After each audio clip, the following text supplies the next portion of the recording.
much like Chuck Garrick, I grind.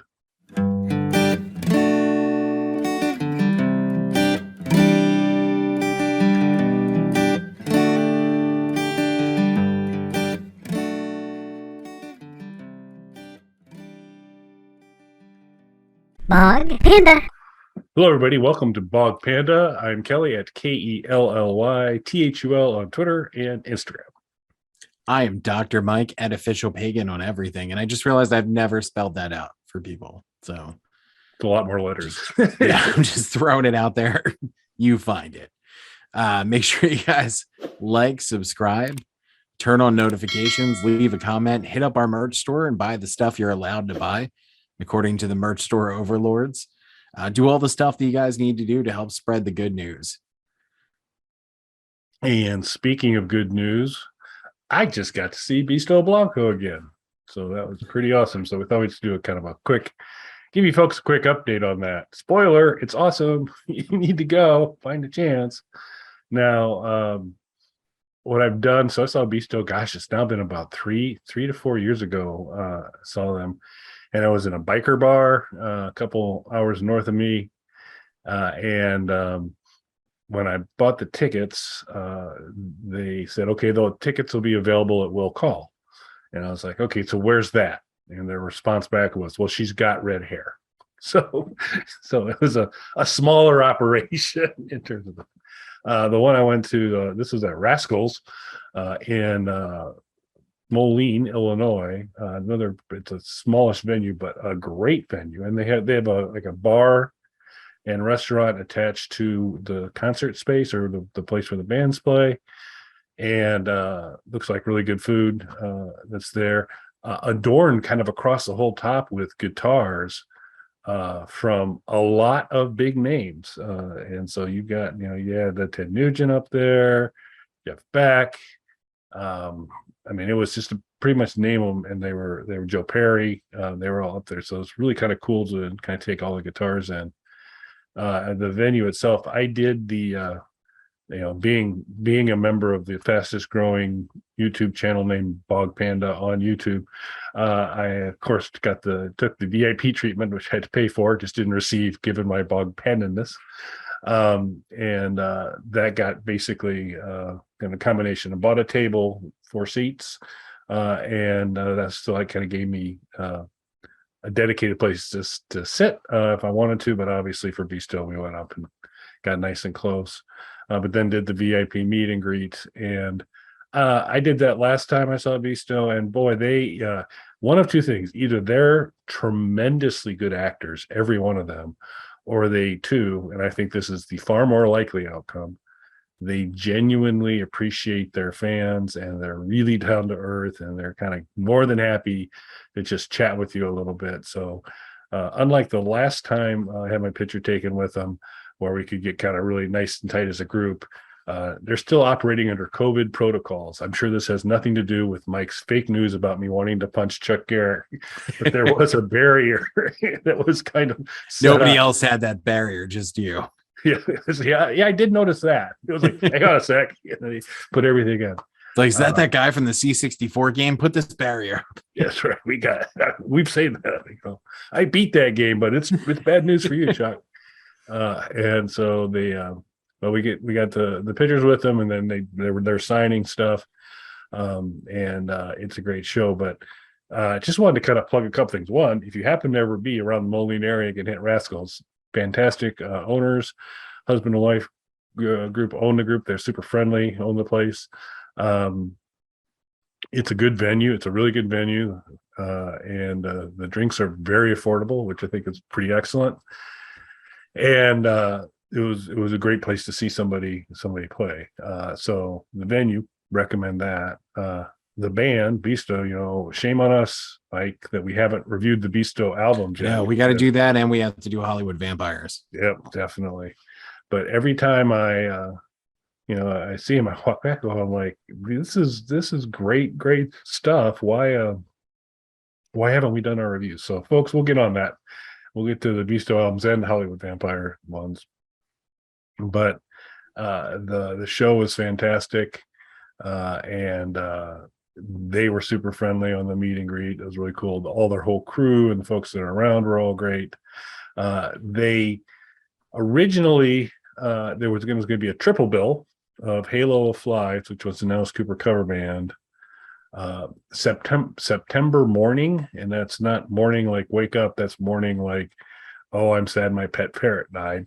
Mouring morning, September morning, and then Beasto. And September morning played, but Halo of Flies did not. And I think that's because the date got shifted fairly late in the process. It moved from a Saturday to a Monday, and I think there may have been a scheduling problem. But so it's just September morning and Beasto Blanco. September morning, if folks aren't familiar with them, interesting band, very interesting concept. It's kind of this multimedia thing where there's a comic. Actually, the comic predated anything. So there's a comic out there. Their stage show features a couple of screens that are kind of putting up some of the graphic images from the graphic novel, the artwork from the graphic novel. And there's a storyline, and there'll be different parts where the man kind of drops out and voiceover comes in reading segments from the graphic novel and kind of helping you connect the dots. The lead singer, she's got a set of pipes on her, man. She can really she's listed as a vocalist / screamer, and she can scream. She let it go pretty good there. She's also good vocalist. They're kind of like the classic Who lineup. You got a guitarist, a bass player, drummer, and the front person, and they're pretty good. I enjoyed them, but it's all okay. Get done because I want to see Beasto. Right. But kind of still a pretty interesting concept. And so if there are any September morning fans out there and want to enlighten me a little further why I should dwell on their body of work more in the future, let me know. But it was fantastic. We need to do the reviews. It was a great venue, and it's a fantastic show. Calico Cooper is now picking up more and more of the vocal duties. Still Chuck carries most of the water on that, but she's doing a lot more as far as being upfront on the group. And they also have a comic, which I am now the proud owner of as well, autographed copy of that as well. So it's a good day. It was a good night. Had a lot of fun.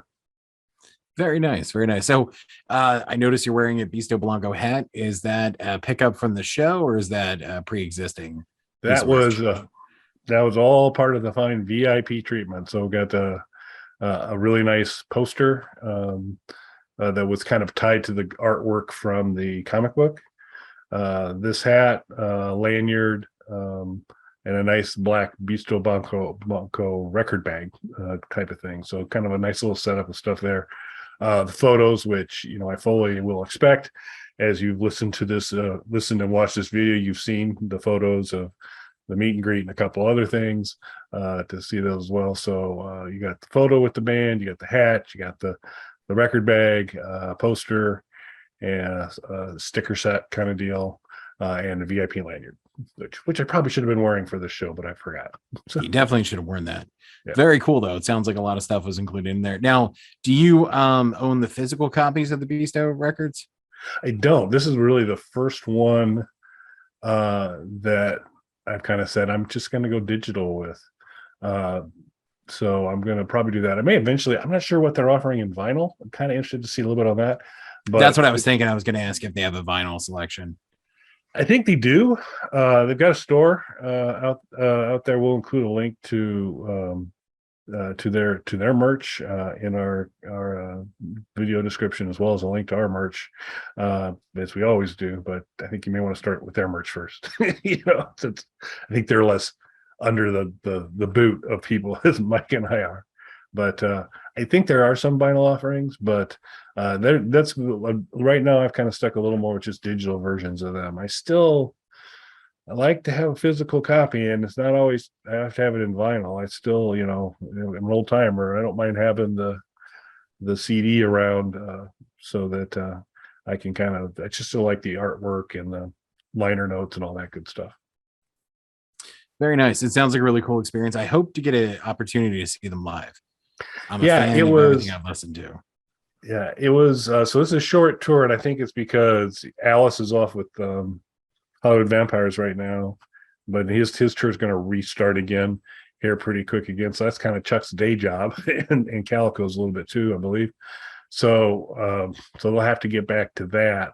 But they had played like 6 dates in Europe, and then they're doing 6 dates in the United States. What was great to see, but also concerning to see, is there's probably, I don't know, 150 people at the show that I was at. So I mean, it was nice and intimate. You get nice and close, and it was great for that. Their last show they played in Germany, they played in front of 8,000 people, and there was like a couple shots of the crowd, and it was like, they're doing a lot better in Germany in terms of having people being aware of how great this band is and showing up. So another reason we're doing this video is to kind of alert people to there's a pretty awesome band out there. Limited tour dates right now, and I don't think Philadelphia is one of them, but yeah, keep an eye out, because I know that they're going to continue to try and tour more and more, and they get them in whenever they can. It's just they've got to work around the Alice Cooper tour schedule, which is usually pretty profound and covers a large part of the year in big sections. So they only get a couple little windows to do something. Yeah, that was actually my next question, was going to be, what was the crowd like there, the size of the crowd? Yeah, I mean, for the venue, it was a good sized crowd, so it wasn't, but it's a venue that's not going to hold a whole lot of people, and it was very similar to the size and type of venue where I saw them about 3 years ago, and so they're still playing the smaller ones, but they've proved in Germany they can handle a big crowd and bring one in, which I thought was awesome to see. And they were, as we were kind of going through the autograph section and whatever, they said very personable, happy to talk, and we had just kind of a brief exchange about that. That they were just like, they said, yeah, man, this was, it was a whole different deal to be playing in front of 8,000 people. It was great energy and stuff. I was just like, it was different. And they were still kind of also having recently come from Europe to the United States, still getting reacclimated to time zones and such. But you wouldn't know it to see them perform. They were basically hitting it out of the park from the get-go. Very nice. Very nice. Yeah, I'm hoping to see them, and we really need to kind of get that on the schedule, doing the reviews. Yep, absolutely. So, and we'll sort out what to do, because they got a live album in there too, live from Berlin, and we'll have to decide if we want to kind of include that in the mix or not, but we will definitely get after it. So, all right. Well, I think that one wraps it up for there, folks. And thanks for watching. Thanks, everybody.